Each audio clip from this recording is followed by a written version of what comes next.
It is the end of my second week doing this challenge. For today, I think I want to pause and reflect. If you will become an avid watcher of my videos, you will understand that the core driver of my growth isn't my relentless curiosity. It is also my ability to reflect upon my actions, my contributions to the outcome, whether that's good or bad, and the accountability that I'm willing to take responsibility for. So, right now, I want to pause because yesterday was also kind of a heavy day. I lost a friend that I cared for over a year, but I'm not gonna dive deep into that because I don't want to cry on camera. But I want to show you the methodology that I shared on day 12, how I apply it on myself. Because while I do think big majority of the time, I can't say for certain that all my thoughts are exploratory. Some of them I catch myself thinking with a little fear. So one of the examples that I can give you is that ever since I've had the consciousness to understand things, one of my dreams, other than moving to the United States, was living in a mansion. I would remember myself as a child. We would drive my grandfather's car with my parents, and then we would drive by those mansions. And then I asked my parents, why don't we live in houses as big as that? Why do we live in an okay house? And why is my grandparents' house just okay too? So, I've always aspired to have big things. It's not because of materialism, rather, I have this innate programming within me. I think I've always had a baseline for abundance thinking where I want to include everyone. Somebody bought a car, it's only 4 seats. I would say, why didn't you buy a van so all of us could fit? And I wanted to live in a mansion so everyone could live with me. Like, I always had that baseline thinking that everyone should come with me. Everyone should have what I have too. In aspiring to achieve wealth, or maybe not even materially, just having that kind of financial power to be able to help other people who are in need, I've always aspired to that. It's not just about like the travels, like those are just the perks and the byproducts, not the main reason why I'm so hell-bent on becoming wealthy. I don't know how I'm gonna do it, but I know that it will happen for me. If I was able to achieve moving to the United States with the weakest passport and multiple visa denials, believe me, I will be wealthy. I don't care how long it takes, but I will be in this lifetime. I will get what I want. Anyway, let me give you an example of my experience. Not even a long time ago, recently. Okay. So recently, I was fixing my closet up, like putting the shoe rack, because we just moved. So I was putting my clothes, and then I was like, where are my nice clothes? And then I realized they're in the garage. And I already have a lot of clothes right now in my closet. Having to find out that I have like a dozen storage containers with clothes on, it took me a whole afternoon to find the ones I actually need. It kind of intimidated me to think that if I had a bigger house, then that would mean I have to put a lot of stuff, but I probably don't need a lot of stuff. But then again, if you had a big house and you have the means to fill the house, would that even matter? That's when I caught myself.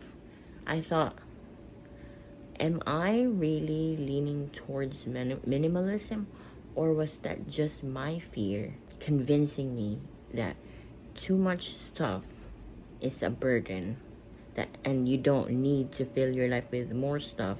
All you need is good character. And then that makes sense. Logically, that makes sense. Like, we cannot be living our lives chasing materialism. However, at the same time, was it a higher version of me that was saying that? Or was it my ego trying to protect me from failing at my pursuit for wealth and abundance? Even though that it was a well-meaning and well-intended concern, I can't help but detect some a fear behind it and scarcity behind it, because maybe I'm just trying to convince myself, or I was just letting my down easy that, it's gonna be fine if you don't get rich at all. It's gonna be okay as long as you have what's important right in front of you. Both desires and both logic are reasonable and valid. Like, either way, whether I get the other or not, I will be fine. I will be good. Here's the thing though. I think that by saying stuff like that, by entertaining that thought alone, I think it's just a better part of me, still an ego with some scarcity programming, trying to help me land softly with a cushion if ever I fail. Why am I entertaining the uncertainty of failure? Or better yet, in this case, why am I entertaining that there is a possibility for failure? I want to keep moving forth the direction where the possibility is for me to actually make it. And while I'm doing that, I also have to work on my character. I need to work on my habits. Either path is beautiful.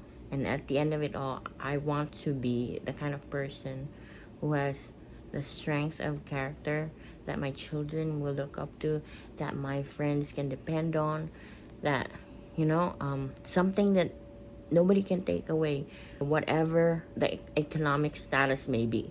My point is, even though 90% of the time I am a big thinker, I still have the part of me that thought that she should let me down easy if ever I don't achieve what I'm aiming for, is still from somebody who thinks big, just a lot bigger than the previous version of myself, but smaller than the version of me right now, or the version of me that I'm trying to become. Here's why I'm so adamant in aligning myself with that version of me, because I've had this vision of me for so long, and then I thought to myself, God won't put this vision in my head and in my heart, make my soul yearn for it if it's not for me. God is not going to tease me that way. Like, maybe the vision of myself that I see is actually the way God sees me, and he's like, look at this. Do you see this woman that I am putting in your head that I want you to become? This is who I've always seen you to be, even if you don't see right now because your glasses are tinted with wounds. It's tinted with a lot of betrayal and hurt, but that is exactly why you had to overcome those, so that you can be this strong, powerful, independent, loving, healed woman that I need you to be, so that you can carry out my will when you become that. Okay? Even if, let's just say, you don't believe in God, let's relate with each other via higher self-talk. You know how they say that the past is just a memory, your memory, because it already happened and it lives within your head, and the futures that you haven't gone through yet is a vision. What if that vision for you is the memory of your future self, the memory of your future self being planted in your mind, and you're just calling it a vision right now because you haven't experienced it, you haven't seen it for yourself. But for your future self, they've already been through all that. So for them, that is a memory, and to you, it's just a vision. So technically, if that is the case, you are being fed intel on what you can be in the future.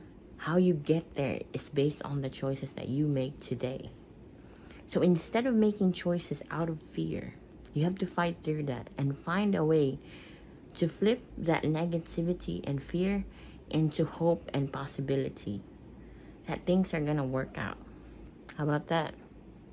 How about that? Okay, let's sit down the entire day and think on it. Okay, and I want to know whether you were able to arrive to a conclusion, even if it's not final, but I hope that it's open-ended enough to motivate you into hoping for positive possibilities. See you on day 15.